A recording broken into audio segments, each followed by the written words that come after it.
আমি নৱেম্বৰ মাহৰ ভিতৰতে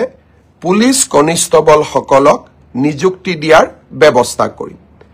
পুলিচ কনিষ্টবল সকলক নিযুক্তি দিয়াৰ পিছদিনাখনেই আমি অন্তত আৰু 4000 আৰক্ষী পদৰ বাবে আবেদন পত্ৰও আহ্বান কৰিম অৰ্থাৎ নিযুক্তিৰ পৰম্পৰা আমি চলাই ৰাখিম যাতে অসমৰ যুৱক যুৱতী কেতিয়াও আশাহত হ'ব নালাগে এডিআৰই তৃতীয় বৰ্গ আৰু চতুৰ্থ বৰ্গ এই পৰীক্ষাৰ এটা প্ৰক্ৰিয়া আছে ৰিজাল্ট দিয়াৰ পিছত আমি লটাৰী বা ৰেণ্ডমাইজেশ্যনৰ জৰিয়তে ডিপাৰ্টমেণ্টসমূহ আবলটন কৰিব লাগে ডিপাৰ্টমেণ্টসমূহ আবলটন কৰাৰ পিছত ডাইৰেক্টৰেটবিলাক আবলটন কৰিব লাগিব আৰু ডাইৰেক্টৰেটবিলাক আবলটন হোৱাৰ পিছত আমি তেওঁলোকক ইণ্ডিভিজুৱেল পোষ্টিং দিব লাগিব এই প্ৰক্ৰিয়াটোত 30টা দিনৰ প্ৰয়োজন হয় মই আগতেই কৈছো যোৱা মাহত আমি কোনেও কাম কৰিব পৰা নাছিলো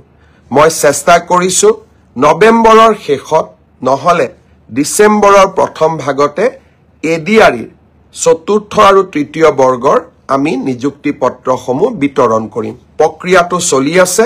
প্ৰক্ৰিয়াটো চলিব দিয়ক কাৰণ এই প্ৰক্ৰিয়াটো স্বচ্ছ হোৱাৰ প্ৰয়োজনীয়তা আছে ইয়াৰ এইখিনি সময়ৰ মাজতে আমি পোষ্ট গ্ৰেজুৱেট আৰু গ্ৰেজুৱেট টিচাৰৰো নিযুক্তিৰ কাম হাতত লম আপোনালোকে দিয়া অপচন অনুসৰি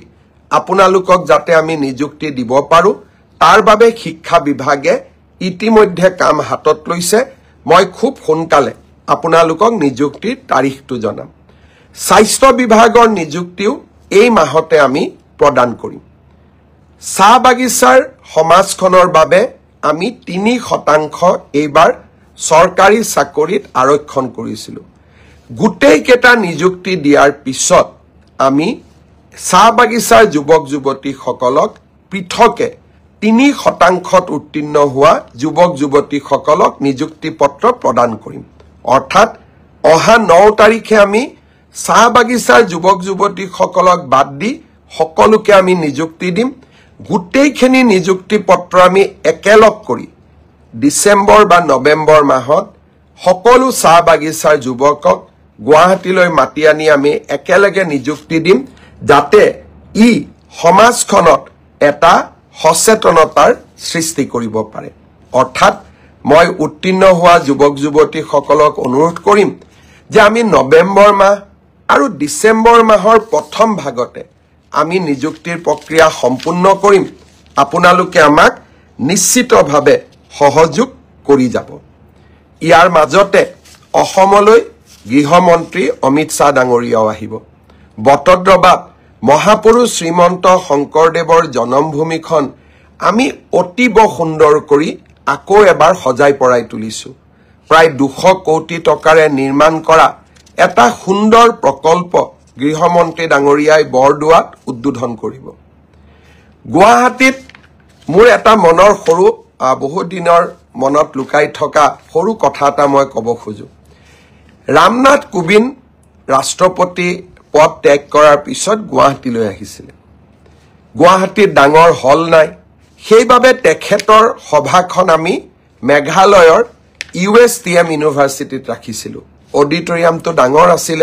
প্ৰায় 3000 ছাত্ৰ ছাত্ৰী ধৰিব পাৰে মোৰ মনত হিদিনাখনে মই এটা প্ৰস্তাৱ লৈছিল যে আমি আগলৈ USTMত না যাও গুৱাহাটীতে আমি এটা সুন্দৰ প্ৰেক্ষাগৃহ নিৰ্মাণ কৰিম আজি আপোনালোকক জনাবলৈ পাই মই আনন্দিত যে 5000 মানুহে একেলগে বহি অনুষ্ঠান উপভোগ কৰিব পৰা আমি এটা সুন্দৰ প্ৰেক্ষাগৃহ যি পূৰ্ব ভাৰতত কতো নাই অসমত আমি গুৱাহাটীত নিৰ্মাণ কৰি উলিয়াইছো সেই প্ৰকল্পটো জ্যোতি বিষ্ণুৰ নামেৰে আমি উৎসৰ্গা কৰিছো গৃহমন্ত্ৰী ডাঙৰীয়াই তাৰো শুভ উদ্বোধন কৰিব ইয়াৰ মাজতে আপোনালোকে ভাল ভাল খবৰবোৰ পায়ে আছে আজি বোলে কালি কাজিৰঙাত এলিভেটেড কৰিডৰ কালি বোলে পলাশবাৰীত নতুন IIM এই ধৰণৰ ভাল খবৰবিলাক আমালৈ আহি থাকিব আৰু মই খবৰবিলাক আপোনালোকলৈকে দি যাম কাৰণ মই আশা ভৰা এখন অসমৰ সপোনবিলাক আপোনালোকৰ মাজত বিলাব খোজো আৰু অকল সপোনেই নহয় যেতিয়া টানেলৰ কথা কৈছিলো গহপুৰ আৰু গোলাঘাটৰ মাজত মানুহে মোক হাঁহিছিলে সেমি কণ্ডাক্টৰৰ কথা কওঁতে অকল অসমে মোক হাঁহা নাছিল কৰ্ণাটকেও মোক হাঁহিছিলে কাজিৰঙাৰ এলিভেটেড কৰিডৰৰ কথা কওঁতে